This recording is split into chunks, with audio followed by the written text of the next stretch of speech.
Dopo circa un anno dall'apertura del canale Diario Tunisia è arrivato il momento, visto il cambiare dei tempi, di aggiornare un poco le informazioni per chi vuole trasferirsi in questo paese.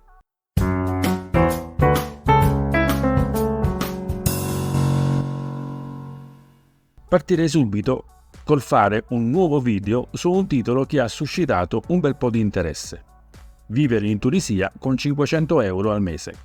Le cose sono cambiate e parecchio. La vita è aumentata e su questo argomento vi invito a guardare il video qui sopra e in descrizione. Ma la cosa più importante è che con pensioni di 500 euro non è più possibile trasferirsi in Tunisia perché considerate insufficienti per vivere e non viene quindi rilasciato il permesso di soggiorno. Considerando che si tiene conto della località di residenza, che può essere una più cara rispetto ad un'altra, della tipologia di casa e dal funzionario che a Tunisi analizzerà la pratica, è pacifico per tutti, agenzie comprese, che con una pensione al di sotto dei 1.000 euro sarà difficile ottenere il permesso di soggiorno. Apro una parentesi, perché ho detto che dipende dal funzionario? Ricordate il video in cui parlo delle leggi e delle disposizioni e su come vengono applicate? Se non lo avete visto ve lo indico, guardatelo perché è davvero utilissimo.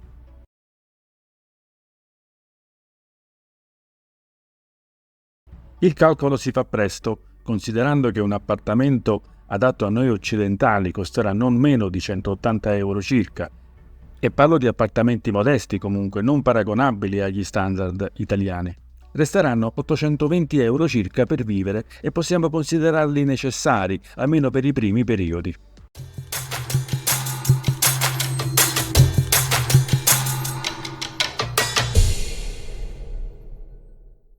Perché dico questo e perché alcuni non saranno d'accordo?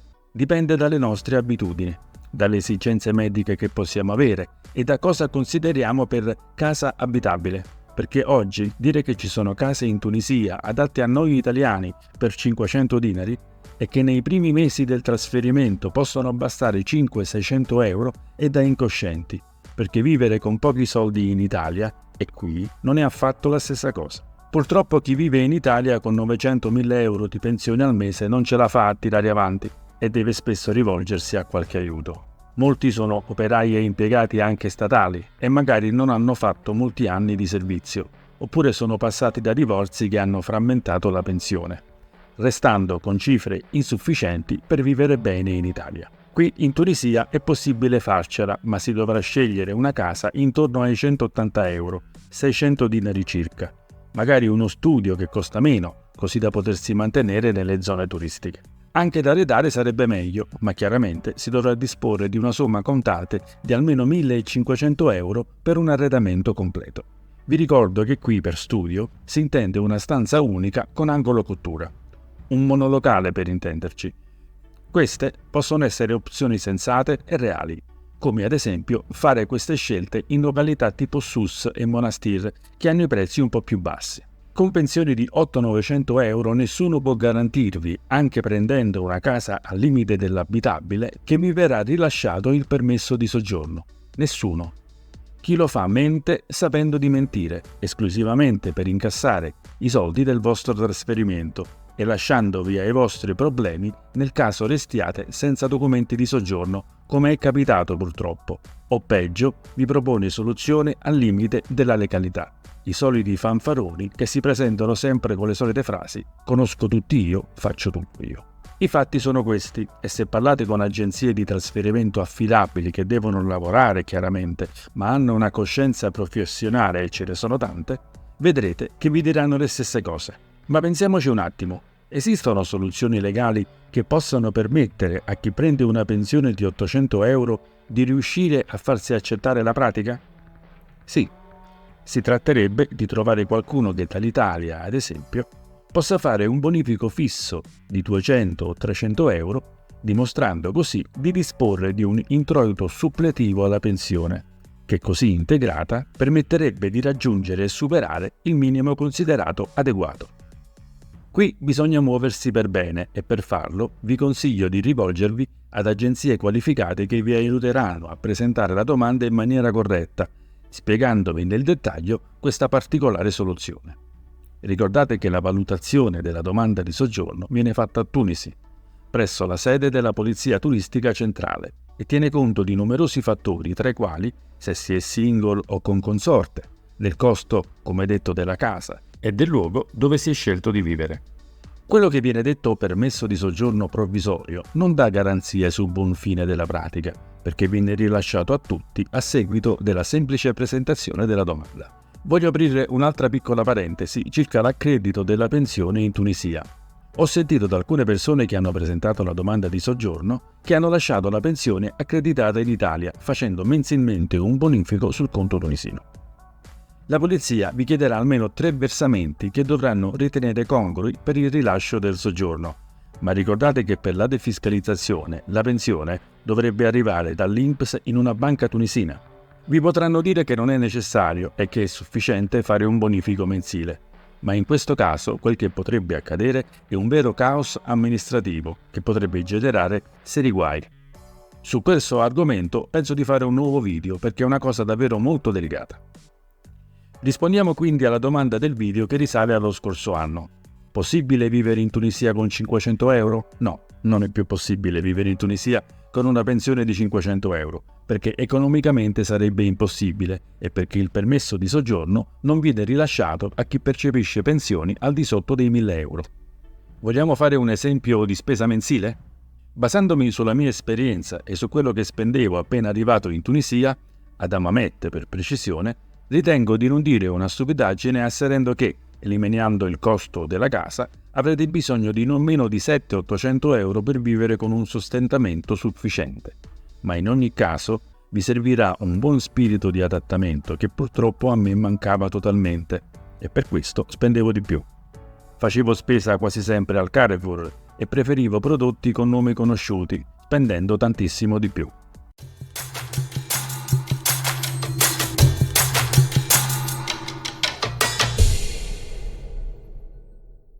Dopo qualche mese vivendo qui, imparando dove fare la spesa e come sfruttare al meglio le risorse locali, significando tra l'altro che molti prodotti sono qualitativamente migliori di quelli italiani, potrete stare un po' più comodi, ma sicuramente avrete la possibilità di vivere senza dipendere da nessuno, a differenza dell'Italia.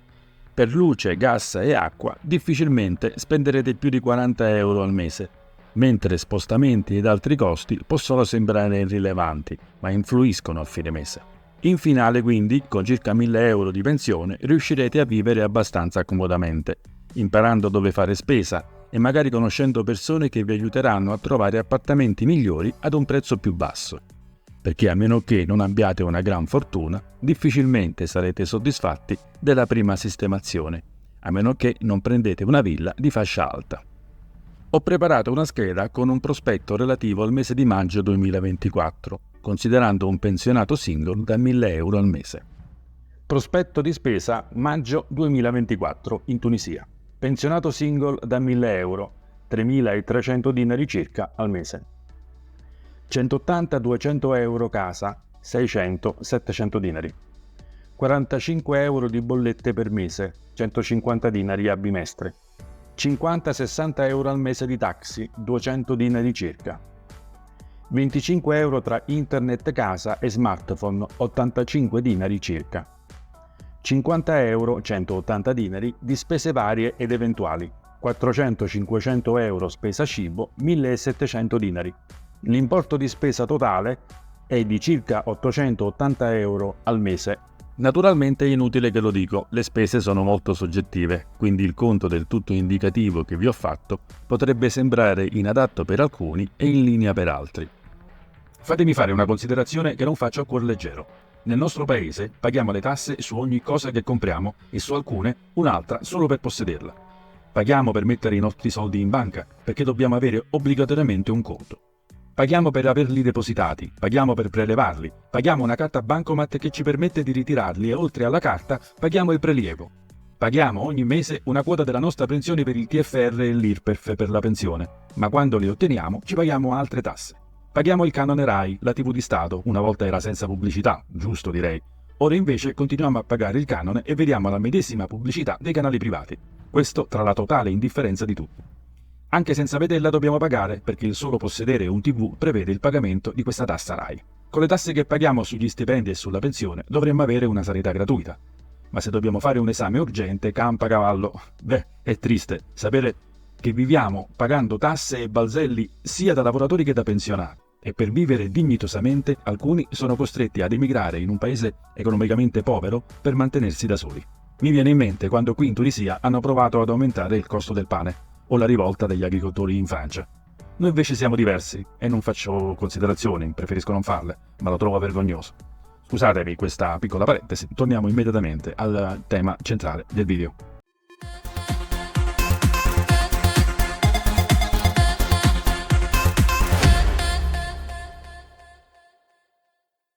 Parliamo sempre di risparmio, ma qui si trasferiscono anche pensionati che hanno lavorato 30 anni e passa, con pensioni da 4.000 euro e più, ovviamente con esigenze totalmente diverse.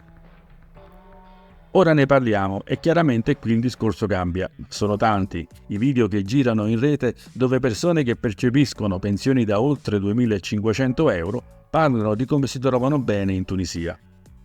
E ne parlano dal loro appartamento in residence, facendo la spesa al Carrefour in auto e cenando fuori in quei ristoranti che si avvicinano più agli standard europei. Per carità, sono felicissimo per loro ed è anche giusto visto che hanno lavorato una vita. Chi beneficia di una pensione sostanziosa qui può fare una vita che rasenta il lusso. Basti pensare che una villa con piscina privata si trova senza difficoltà intorno ai 1.000 euro o poco più, cifra che in tanti si possono permettere. Chiedere a loro come si vive in Tunisia è interessante per chi non ha certamente esigenze di risparmio.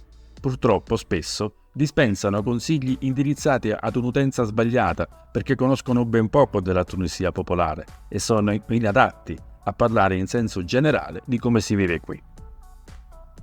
Chi invece prende pensioni sotto i 2.000 euro, pur stando più che bene, inizia a ricercare il posto dove mangiare fuori più spesso, risparmiando qualcosa senza rinunciare a quelle particolari finezze a cui possiamo essere abituati. Fa la spesa al mercato, perché oltre a essere qualitativamente migliore, è divertente. Cerca una bella casa, spendendo sui 1.200-1.500 dinari, parliamo di 400-500 euro. Diversi stili di vita, differenti esigenze, che spesso vengono volutamente presentate per attirare pensionati al trasferimento. La Tunisia non è un paese facile, intollerabile per alcuni che ci vivono sacrificati e per esigenze, affascinante e piacevole per una buona parte di persone che ne apprezzano la semplicità, con le mancanze inevitabili. Un paese che si può raccontare, ma non consigliare, perché l'impatto è tanto forte quanto estremamente personale e dipende dalle nostre abitudini che chiaramente non sono uguali per tutti.